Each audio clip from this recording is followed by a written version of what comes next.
lifetime prediction of photovoltaic inverters, presented by Dr. Cupertino. I guess please spend half a minute to introduce yourself and then go straight to your presentation. Okay. The floor is yours. Thank you so much. Good morning, everybody. Thank you, Mr. Chairman. 1 second. Okay. Can you hear me? Right. Okay. My name is Alan Cupertino. I will introduce you this work which was developed with some of my friends from Brazil. I'm a PhD student in Federal University of Minas Gerais, Brazil. I spent like 1 year in Aalborg University doing that part of my PhD. And the outline of my presentation today include the introduction and contributions of this work. I will present a little bit about the lifetime evaluation process that we employed, the case study based on a 5.5 kilowatts PV inverter, and the final considerations of this work.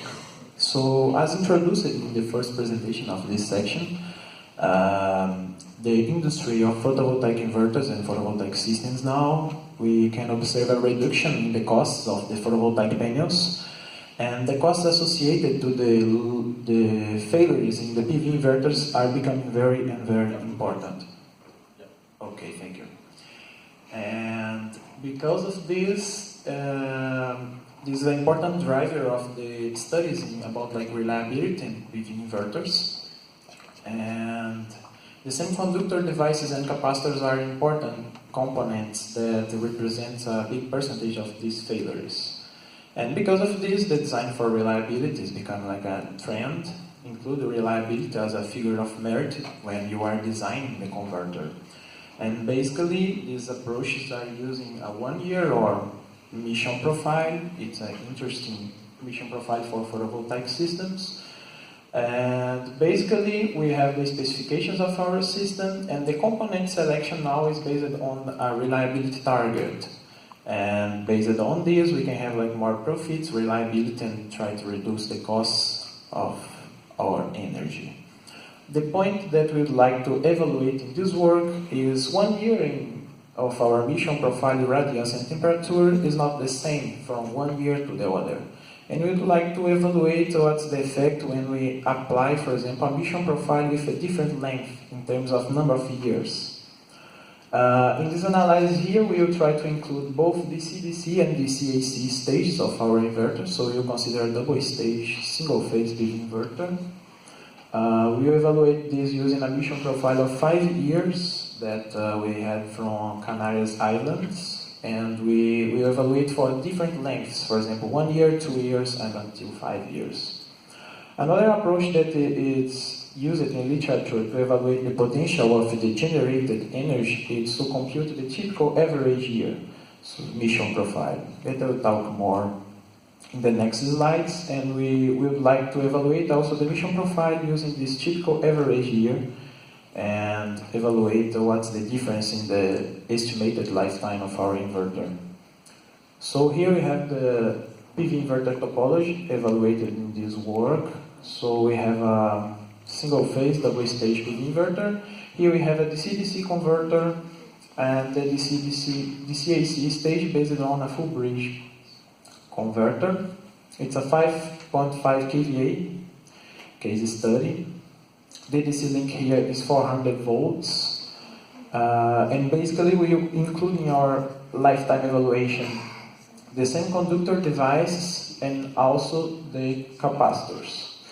It's important to note that in this topology, the thermal stresses and the different components are dependent on the operation conditions, and also it's related to the topology. For example, here we have like two types of power cycling. We have like the 50 Hertz component or 60 Hertz line frequency, and also the variations imposed by the emission profile.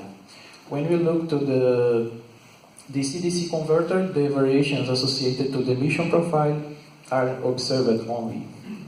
When we look to the capacitors, we can look that this capacitor is stressed only by the high frequency components related to the switching frequency of this DC-DC converter.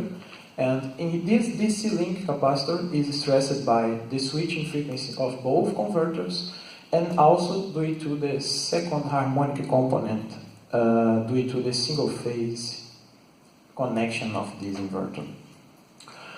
Here we have like a flowchart of the lifetime evaluation procedure. Basically, we are considering for the semiconductors the bond wire liftoff as the main failure mechanism we evaluated. Basically, this is related with the lifetime model we are employing here. We need to, first of all, translate the emission profile to the temperature stresses in the power semiconductor devices. We can use like a lookup tables based on experimental characterization or data provided by the manufacturers. After we translate this, we perform this thermal loading evaluation. We go to the static damage computation. This computation is based on, first of all, we need to apply some cycling counting algorithm to characterize the cycles in terms of average temperature, heating time, and cycling amplitude. And finally, employ some lifetime model and the minus rule to compute the equivalent or the complete damage during the whole year operation. A similar procedure is employed to the capacitors. So here we have some thermal modeling of these capacitors. Mainly these capacitors, the power losses are estimated based on the variation. We consider the equivalent series resistance of these capacitors, and the variations according to the frequency and temperature are taken into account in this approach. So based on the operation conditions of the irradiance and temperature, we have estimation of the power losses, and we can compute the temperature of the device.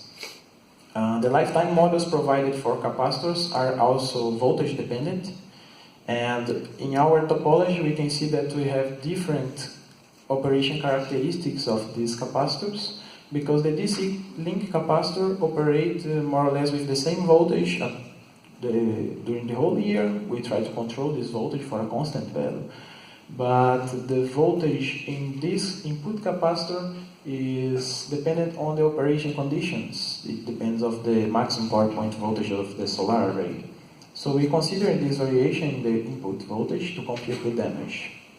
In both cases, we also employ some Monte Carlo simulation to include the parametric variations in the capacitor and lifetime model parameters, in order to obtain the unreliability functions for both semiconductors and capacitors. Okay. Here we have the emission profile employed here. It's a 5 years measurement with a sample time of 1 minute of solar radiance and ambient temperature. And based on these two emission profiles, we are able to compute the active power processed by our inverter during the 5 years.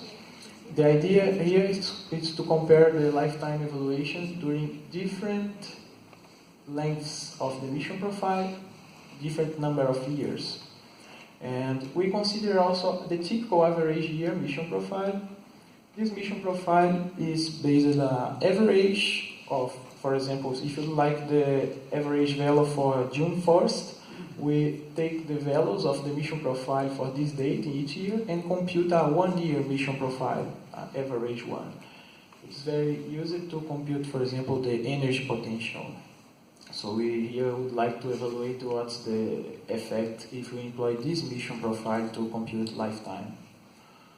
Okay. So here I can show you some results about the temperatures estimated during the 5 years for all the devices of our PV inverter. So here we have the IGBTs and diodes of our PV inverter. As you can see, the maximum temperature is lower than 120 degrees. This is related to the heatsink design of the converter. Here we have the boost elements, the DC-DC converter elements, and here we have the capacitors.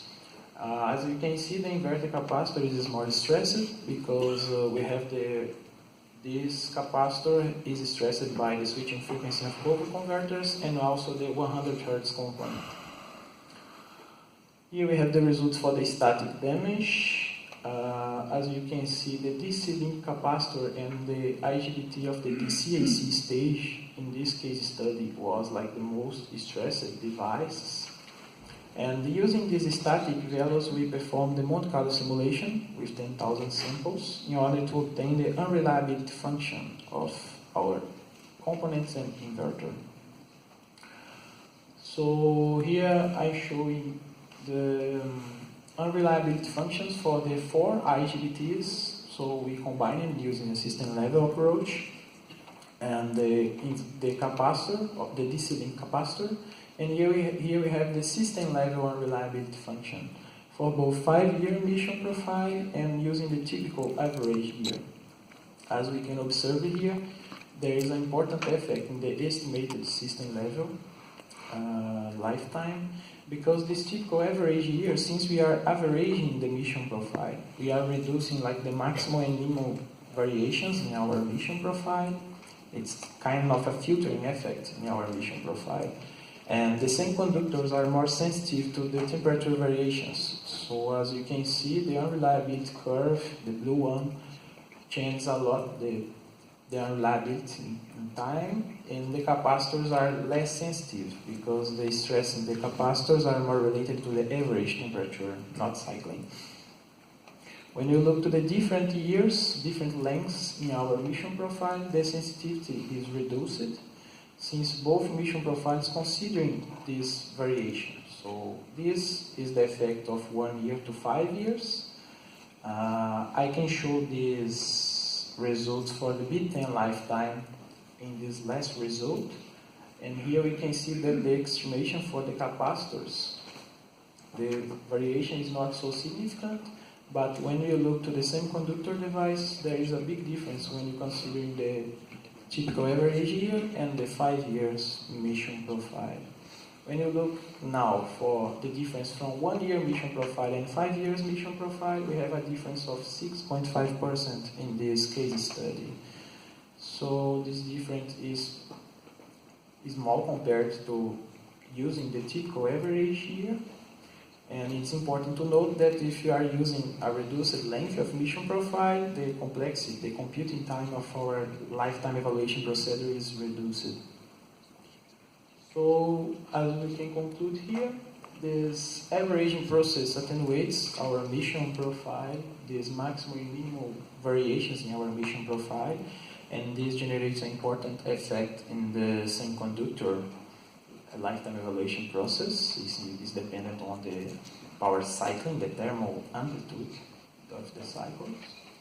If you use an averaging process to use like a single year, we have a significant difference in the estimated B10 lifetime of our system, and the lifetime is overestimated because we are eliminating these extra variations.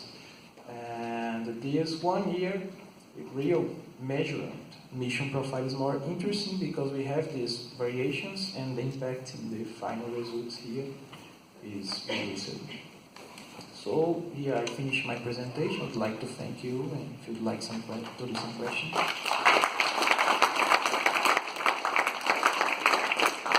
Thank you very much.